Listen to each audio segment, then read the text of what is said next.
Okay, so this video is going to be about the bonding between molecules, which is also known as intermolecular bonding. Okay, so there are attractive forces between molecules that can affect their properties. So it's not only the bonding that exists between the atoms in a molecule, but you also have bonding between different molecules. Okay, these attractions are called van der Waals, or also known as your intermolecular forces. These both mean the same thing. Okay, so a way to remember it, this is how I remember it. So intermolecular forces, they are interacting. So inter and inter, you interact with a different person.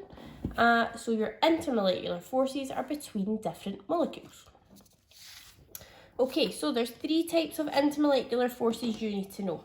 Okay, the first one is your London dispersion forces. You may also hear me calling it LDFs.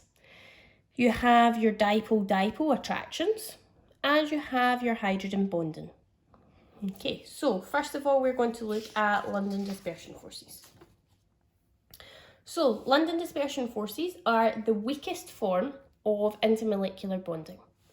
They are caused by the uneven distribution of electrons in an electron shell. Okay, so for example, we have helium here. So we know that helium has 2 outer electrons in its shell. Okay, we know that electrons are constantly moving. They are orbiting the nucleus. Okay, so there is times in which the electrons may be at the same side of the atom. Okay, so if they're at the same side of the atom, this makes this side partially negative, and it makes this side partially positive. Why does it make it partially negative? Because the electrons are negatively charged. Okay, so when this uneven distribution happens, it causes a temporary dipole, which is this delta negative, delta positive. This little sign delta means partially. So this side is partially negative, this side is partially positive. Okay, so remembering that this is temporary, okay, the strengths of these London dispersion forces depend on the number of electrons that are present. So the rule is, the more electrons are present, the stronger the LDFs. So the stronger the London dispersion forces. Important to know that every single atom and molecule experience London dispersion forces. Okay, so every single atom and molecule experience London dispersion forces, and this even happens for your monatomics, where you have a full outer shell of electrons.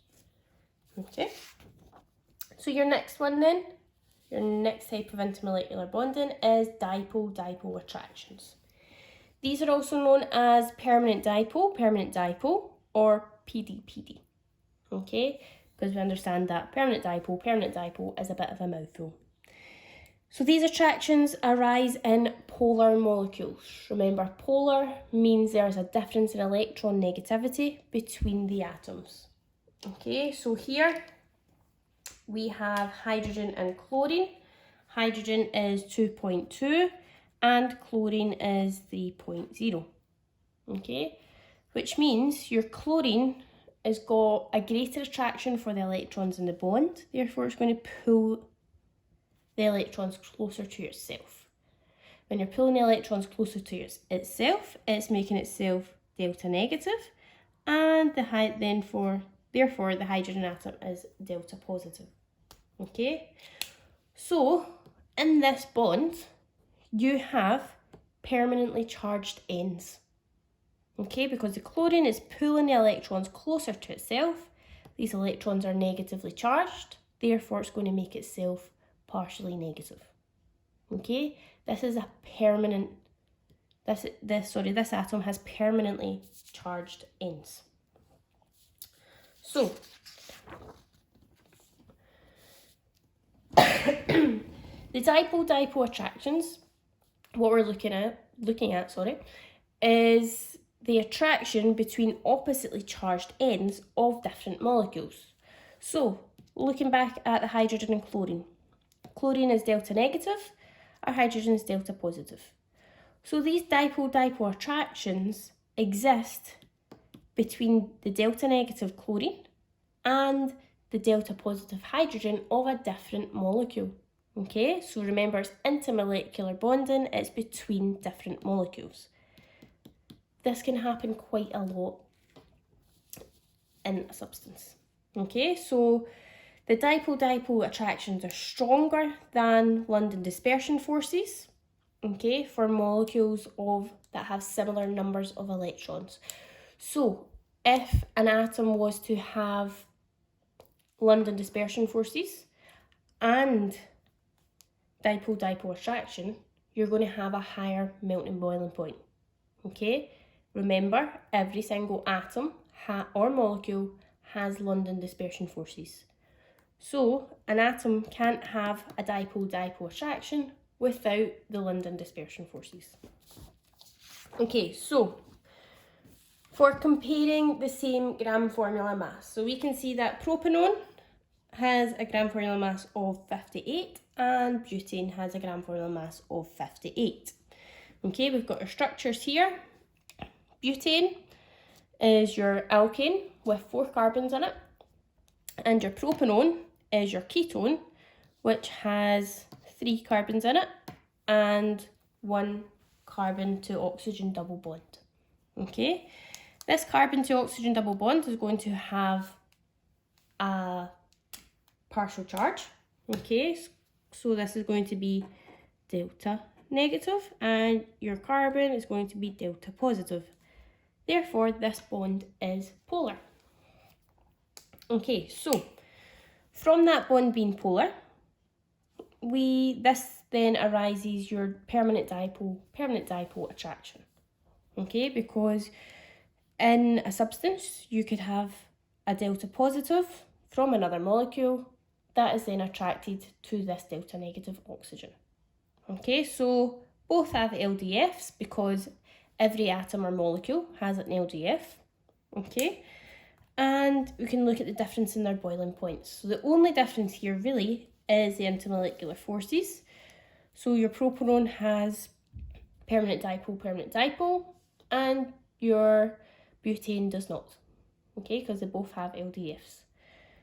Your butane has a boiling point of 0 degrees Celsius, whereas your boiling point for your propanone is 58.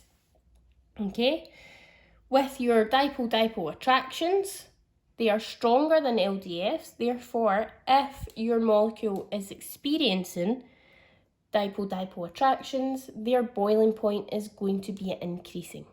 Okay, so the stronger the dipole attractions, the higher your melting boiling point is going to be, because the more energy is required to overcome those attractions. Okay, so your last one then is your hydrogen bonding. Okay, your hydrogen bonding is the strongest of the intermolecular bonding that you need to know about. Okay, and hydrogen bonding are in fact dipole-dipole attractions, but they only occur between highly polar bonds. Okay, so it's obviously we need hydrogen for the hydrogen bonding, so they occur between hydrogen and either fluorine, oxygen or nitrogen. Okay, important that it only occurs between hydrogen and these 3 other atoms. Okay, so examples of it is it exists between water. Okay, so obviously we've got H2O. Make sure you can draw a water molecule before we start anything to do with hydrogen bonding. If I shut this out, we'll look at one water molecule first. Okay, we have the delta negative oxygen and we have the delta positive hydrogens. Okay, this is because your oxygen has a higher electron negativity than your hydrogens, therefore it pulls the electrons closer to itself. If we were to add more water molecules into the mix, so here we've got 1, 2, 3, 4, 5, okay, we can see that the delta negative oxygens are actually attracted to the delta positive hydrogens in another water molecule. Okay, here we can see the hydrogen bonding. Remember, hydrogen bonding is an intermolecular bond, therefore it happens between different molecules. Okay, so the delta negative is attracted to the delta positive, and because oxygen hydrogen would produce a very highly polar bond, you are going to get a hydrogen bond in between the two molecules. Okay, these intermolecular forces are very, very strong. Okay, so another example of it would be your ammonia. Okay, so again, ammonia, I'll cover one out. You have got NH3. Okay, so your nitrogen has a high electron negativity value, therefore it's going to be delta negative because it pulls the electrons closer to itself, leaving the hydrogens delta positive. Okay, again we have 1, 2, 3, 4, 5 different molecules here, and the delta negative nitrogen is attracted to the delta positive hydrogens in a different atom or different molecule even. Okay, we have the hydrogen bonding attraction in between each of the molecules. Okay, so the hydrogen bonding, as I've already said, hydrogen bonds are the strongest intermolecular force, therefore will require the largest amount of energy to break. Okay, out of all three types of intermolecular bonding, your hydrogen bonds will take the largest amount of energy to break. Okay, although your hydrogen bond is not as strong as a covalent bond.